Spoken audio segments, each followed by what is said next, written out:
नमस्कार मंडळी, नवीन एका इंटरेस्टिंग व्हिडिओमध्ये सर्वांचं मनापासून स्वागत आहे। मित्रांनो, महाराष्ट्रामध्ये फार्मर रजिस्ट्रेशनचं काम अतिशय जलद गतीने सुरू आहे। ज्यावेळेस शेतकरी सीएससी सेंटर येथे जातो त्यावेळेस त्याचं रजिस्ट्रेशन हे होतं, परंतु त्याला जे रजिस्ट्रेशन नंबर जो येतो किंवा जो रेफरन्स नंबर येतो तो रेफरन्स नंबर त्याला मिळाल्यानंतर तो प्रश्न विचारतो की आम्हाला फार्मर आयडी कधी मिळणार। तर त्यावेळेस याचं उत्तर त्या सीएससी सेंटर चालक यांच्याकडे नसतं।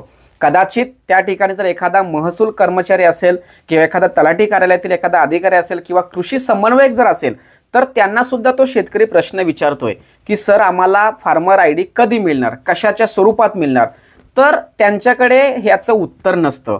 फार्मर रजिस्ट्रेशन कधी मिळणार, रजिस्ट्रेशन होत आहेत, आमच्या नोंदणी करून घेत आहेत, परंतु आम्हाला आयडी स्वरूपात मिळणार आहे का, PDF स्वरूपात मिळणार आहे आणि ते कधी मिळणार, अशा अनेक शेतकऱ्यांच्या मनामध्ये प्रश्न आहे। या व्हिडिओमध्ये ह्या फार्मर आयडी कधी मिळणार आहे, मिळण्यासंदर्भात काही अपडेट आहे का, याविषयी A to Z माहिती या व्हिडिओमध्ये आपण जाणून घेणार आहोत। व्हिडिओला सुरुवात करण्यापूर्वी चॅनलवरती जर नवीन असाल तर कृपा करा चॅनलला सबस्क्राइब करा। अशाच महत्त्वपूर्ण अपडेट या चॅनलवरती येत असतात। चला तर मित्रांनो व्हिडिओला सुरुवात करूया। तर शेतकरी मित्रांनो, आपलं फार्मर रजिस्ट्रेशन झाल्यानंतर आपल्याला रेफरन्स नंबर येतो। या रेफरन्स नंबरच्या माध्यमातून आपल्याला आपला फार्मर आयडीचा स्टेटस चेक करता येतो। हा स्टेटस कसा चेक करायचा याविषयी आपण ऑलरेडी आपल्या चॅनलवरती व्हिडिओ टाकलेली आहे, तुम्ही ती बघायची आहे। त्या व्हिडिओची लिंक मी डिस्क्रिप्शन बॉक्समध्ये देतोय, त्यावरती क्लिक करून तुम्ही डायरेक्ट ती व्हिडिओ बघून घ्यायचं आहे। रेफरन्स नंबरच्या माध्यमातून स्वतः घर बसल्या आपल्या स्वतःच्या मोबाईलमध्ये आपला फार्मर आयडीचा स्टेटस अप्रूव्हल झालाय, पेंडिंग आहे की रिजेक्ट झालाय हे चेक करता येणार आहे। ते कसं चेक करायचं याविषयी डिटेलमध्ये व्हिडिओ आपण त्या ठिकाणी बनवलेले आहे, ती तुम्ही पाहून घ्यायची आहे। परंतु मित्रांनो, हा रेफरन्स आयडी जनरेट झाल्यानंतर आपला फॉर्म जर अप्रूव्हल झाला तर फार्मर आयडी कधी मिळणार असा एक प्रश्न निर्माण होतो। किंवा फार्मर आयडीचं रजिस्ट्रेशन झाल्यानंतर जो रेफरन्स नंबर येतो त्या ठिकाणी आपण ज्यावेळेस स्टेटस चेक करतो त्यावेळेस तो पेंडिंग दिसतोय, मग तो अप्रूव्हल कधी होणार असा एक प्रश्न शेतकऱ्यांच्या मनामध्ये आहेत। तर या दोन्ही प्रश्नांचं उत्तर अशा पद्धतीने आहे की ज्यावेळेस आपण फार्मर रजिस्ट्रेशन करतोय त्यावेळेस तलाठी आणि तहसील यांच्या डेस्कवरती जातं ते, त्यामुळे फार्मर रजिस्ट्रेशन ज्यावेळेस होतं त्यावेळेस ते अप्रूव्हल करण्याचं काम कोणाचं आहे, तहसील कार्यालय आणि तलाठी कार्यालय यांच्याकडे आहे। त्यामुळे मित्रांनो, तो कधी अप्रूव्हल होणार आहे हे तुम्हाला त्यांच्याशी संपर्क साधून त्याविषयी माहिती मिळणार आहे।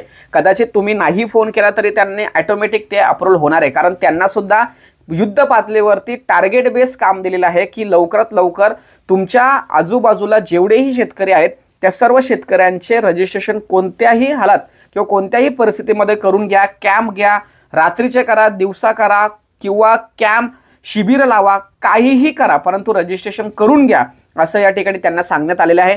त्यामुळे ज्यावेळेस रजिस्ट्रेशन होतं त्यावेळेस लगेच रात्रीचे ते अप्रूव्हल देतात। कदाचित काही लोकांचे 4-5 दिवस झाले तरी सुद्धा अप्रूव्हल येत नाही, परंतु पेंडिंग जरी दिसलं असेल तर काळजी करायची गरज नाही, ते ऑटोमॅटिक अप्रूव्हल होणार आहे। रिजेक्शन शक्यतो येत नाही, अप्रूव्हल तुमचं होणार आहे। परंतु अप्रूव्हल जरी झालं तरी सुद्धा ते आयडी जो आहे फार्मर आयडी हा कधी मिळणार असा एक प्रश्न तुमच्या मनामध्ये आहे। तर या संदर्भात मी आमच्या तहसील कार्यालयातील अधिकाऱ्यांशी संपर्क साधला आणि त्यांनी असं म्हटलं आहे की फार्मर आयडी हा कधी येणार याविषयी अद्याप काहीही अपडेट नाही। तुमचं रजिस्ट्रेशन झाल्यानंतर तुमचं फार्मर आयडी अप्रूव्हल होऊ शकतो, त्यानंतर सेंट्रल आयडी जनरेट होऊ शकतो, परंतु फार्मर आयडी जनरेट होताना दिसत नाहीये आणि या संदर्भात कोणत्याही प्रकारची माहिती आम्हाला नाहीये। फक्त एक माहिती अशी आहे की ज्यावेळेस ठराविक आकडा, ठराविक शेतकऱ्यांचे रजिस्ट्रेशन पूर्ण होईल त्यानंतर हे आयडी जनरेट करण्याचं काम सुरू होणार आहे। आता ह्या संख्या जी आहे ही संख्या त्या अधिकाऱ्यांना सुद्धा सांगता येत नाही आणि आपल्याला सुद्धा तुम्हाला सांगता येणार नाही, कारण ठराविक समजा एखादा जिल्हा आहे त्या जिल्ह्यामध्ये एक आकडा असतो आणि त्या आकड्यानुसार, त्या संख्येनुसार जर फार्मर रजिस्ट्रेशन ठराविक वेळेत जर झालं तरच आयडी जनरेट व्हायला सुरुवात होणार आहे आणि हा आयडी PDF स्वरूपात येणार आहे। तुम्हाला पोस्टाने वगैरे येणार नाही, तर PDF स्वरूपात येणार आहे। आता हा PDF स्वरूपात आल्यानंतर तो आयडी शेतकऱ्यांना स्वतःला सुद्धा डाउनलोड करता येणार आहे किंवा ज्या ठिकाणी तुम्ही गेलात त्या CSC सेंटर येथे सुद्धा जाऊन तुम्हाला तो डाउनलोड करता येणार आहे। CSC सेंटरवरती डिपेंड राहायची गरज नाहीये। ज्यावेळेस अप्रूव्हल होतं आणि ज्यावेळेस जे फार्मर आयडी जनरेट व्हायला सुरुवात होतील, PDF जनरेट व्हायला सुरुवात होतील त्यावेळेस तुम्हाला तो डाउनलोड करता येणार आहे। ज्या दिवशी फार्मर आयडीची PDF डाउनलोड करायची सुरुवात होईल त्या क्षणी आपल्या चॅनलवरती आपण व्हिडिओ बनवणार कशी डाउनलोड करायची किंवा डाउनलोड होण्यास सुरुवात झालेली आहे। फार्मर ID तुम्ही मिळवू शकता। याविषयी डिटेलमध्ये व्हिडिओ त्या क्षणी आपण टाकणार, परंतु ती व्हिडिओ तुमच्यापर्यंत पोहोचावी, तुम्हाला तो अपडेट लगेच कळावा यासाठी आत्ताच आपल्या चॅनलला सबस्क्राईब करा। आत्तापर्यंत मी सांगितलेली माहिती तुम्हाला उपयुक्त असेल तर नक्की व्हिडिओला लाईक करा, कारण मित्रांनो अशाच शेतकरी रिलेटेड अशाच महत्त्वाच्या योजना आपण आपल्या चॅनलवरती देत असतो, जेणेकरून तुम्हाला कुठेही इकडे तिकडे जाण्याची गरज नाही, संपूर्ण माहिती एकाच ठिकाणी देण्याचा प्रयत्न आपण या ठिकाणी करतोय। तर अशा पद्धतीने मित्रांनो फार्मर ID रजिस्ट्रेशन झाल्यानंतर, ते अप्रूव्हल झाल्यानंतर किंवा जर पेंडिंग असेल तर काय होणार, अप्रूव्हल झाल्यानंतर फार्मर ID कधी मिळणार याविषयी A to Z माहिती या ठिकाणी आपण समजावून सांगण्याचा प्रयत्न केलेला आहे। फार्मर ID कधी जनरेट होणार आहे याविषयी कोणत्याही प्रकारची डिटेलमध्ये माहिती मिळालेली नाही किंवा अद्ययावत नाही, त्या संबंधी शासनाचं कोणत्याही प्रकारचं परिपत्रक नाही।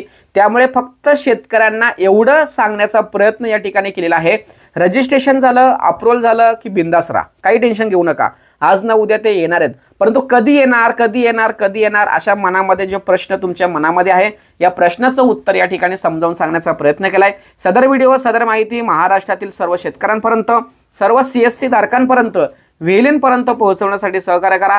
तोपर्यंत धन्यवाद। जय हिंद, जय महाराष्ट्र।